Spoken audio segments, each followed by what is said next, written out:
Praise the Lord everyone. आज जो मैं आपके सामने एक टॉपिक लेके आई हूँ, मैं ये टॉपिक लेके आई हूँ कि कई बार कुछ लोग सोचते हैं कि परमेश्वर हमारी गलतियों की सज़ा नहीं देते हमें, है ना। परमेश्वर मतलब सज़ा देने वाले परमेश्वर नहीं हैं। कई बार लोग ये सोचते हैं, कुछ लोगों की मतलब ये सोच होती है, या कई बार हम ऐसे लोगों को देखते भी हैं कि जिनकी लाइफ में बहुत सी बुराइयां होती हैं। वो मतलब हमेशा अपनी लाइफ में बुराइयां करते रहते हैं ना, पर उनकी लाइफ में हम परमेश्वर की एक सज़ा को नहीं देखते हैं। तो पर इसका एक मेन रीज़न होता है कि हम परमेश्वर की सज़ा उनकी लाइफ में क्यों नहीं देखते हैं। तो हम परमेश्वर इसका एक रीज़न ये है कि हम परमेश्वर की सज़ा उनकी लाइफ में इसलिए नहीं देखते क्योंकि कई बार क्या होता है, अब एग्ज़ाम्पल के तौर पे एक ऐसी इंसान हूँ जो मैं हमेशा अपनी लाइफ में कुछ चीज़ें बुरी करती रहती हूँ, पर मेरी लाइफ में परमेश्वर की वो सज़ा नहीं आ रही है, या मुझे परमेश्वर वो अभी सज़ा दे नहीं रहे हैं। यहाँ पे क्यों नहीं दे रहे हैं परमेश्वर वो मुझे सज़ा?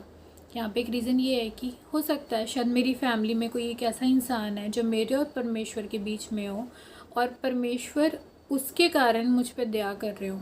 या मेरी मम्मा हो सकती है, मेरे फादर हो सकते हैं, कोई भी हो सकता है मेरी लाइफ में वो एक ऐसा इंसान जिसका परमेश्वर के साथ एक अच्छा रिलेशनशिप है, और वो इंसान मेरे लिए प्रार्थना करता है परमेश्वर के आगे कि नहीं परमेश्वर, आप इसे इसकी गलतियों के लिए माफ़ कर दें, इसको सज़ा मत दें, इसे नहीं पता, अभी आपको नहीं जानता है कि क्या कर रहा है क्या नहीं कर रही है ना। हो सकता है आज आप अपनी लाइफ में भी कुछ इंसानों का से देखते हैं अपनी फैमिली में, या जो बहुत ज़्यादा बिगड़े हुए होते हैं, बहुत नशे कर रहे हैं या बहुत गलत कामों में पड़े हुए हैं, कि अक्सर आप ये सोचते हैं कि मतलब खुदा इनको सज़ा क्यों नहीं देता है। हो सकता है शायद आप उनके लिए प्रेयर ना करते हो, उनके माँ बाप उनके लिए प्रेयर करते हो कि परमेश्वर मेरे बच्चे पे दया कर दें, प्लीज़ इसे मतलब इतनी बुरी सज़ा मत दे देना कि कहीं उसका करियर ख़राब हो जाए, कुछ ऐसा हो जाए। तो मतलब ये चीज़ होती है कि अब जैसे एग्जांपल के तौर पे आप ले सकते हैं कि मूसा जो उन लोगों और परमेश्वर के बीच में खड़ा हुआ था, परमेश्वर को भी बहुत गुस्सा आता था उन लोगों पे। परमेश्वर कहते थे कि मैं इन पे अपनी सज़ा भड़काऊँगा, सज़ा दूंगा मैं इनको। तो पर मूसा हमेशा उनके लिए प्रार्थना करता था परमेश्वर से कि नहीं परमेश्वर, आप ऐसा मत करें, ये लोग नहीं जानते ये लोग क्या कर रहे हैं। दया मांगता था परमेश्वर से।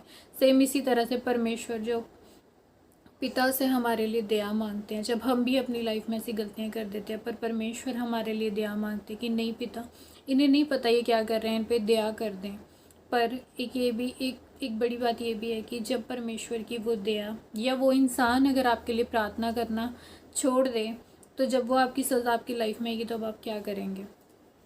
तो बेटर ऑप्शन आपके पास ये होता है कि आपको अगर होली स्पिरिट गाइड कर रही है, आपकी इनर स्पिरिट आपको गाइड कर रही है कि नहीं अब ये बुरे काम करने आप छोड़ दो, तो आप छोड़ दो उन बुरे कामों को और अपनी लाइफ की एक नई तरीके से शुरुआत करें, जहाँ पे आपकी लाइफ क्लीन हो, आपकी लाइफ में शांति हो, आपको वो गंदे काम नहीं करने हैं कभी भी जिसके कारण आपकी लाइफ में इतनी बड़ी सज़ा आ जाए कि वो उस सज़ा के कारण आपको भी भुगतना पड़े और आपकी फैमिली भी परेशान हो।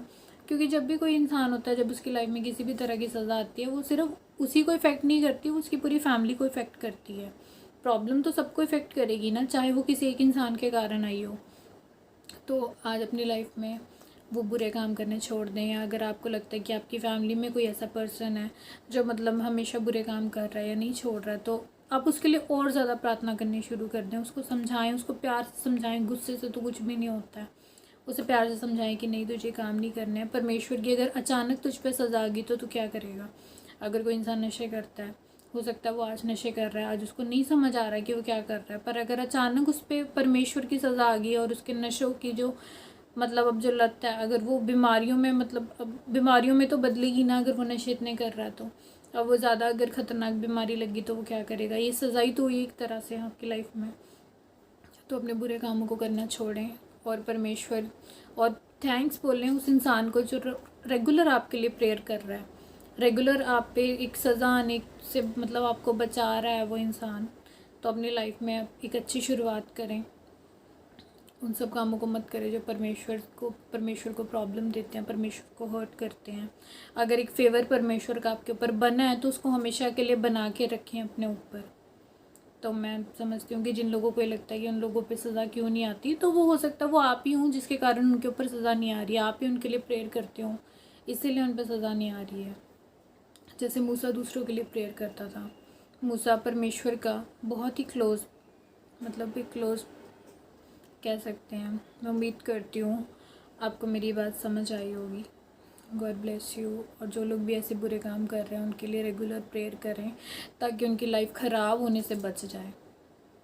बिकॉज़ किसी भी इंसान की जब लाइफ ख़राब होती है, परमेश्वर बहुत दुखी होते हैं, उनके घर वाले दुखी होते हैं, हम सब दुखी होते हैं जब भी हमारा कोई भी पर्सन ऐसा जिसकी लाइफ ख़राब हो रही है, चाहे वो नशों के कारण हो रही है, चाहे वो बुरी संगति के कारण हो रही है, किसी भी चीज़ के कारण हो रही है ना।